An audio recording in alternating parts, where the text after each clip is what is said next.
Okay guys, ulam natin ay Bicol Express. Bicol Express.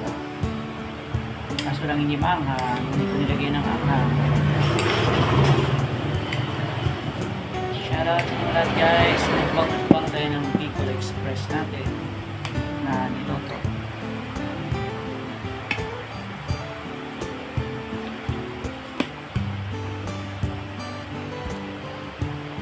Mainit. Yummy, yummy.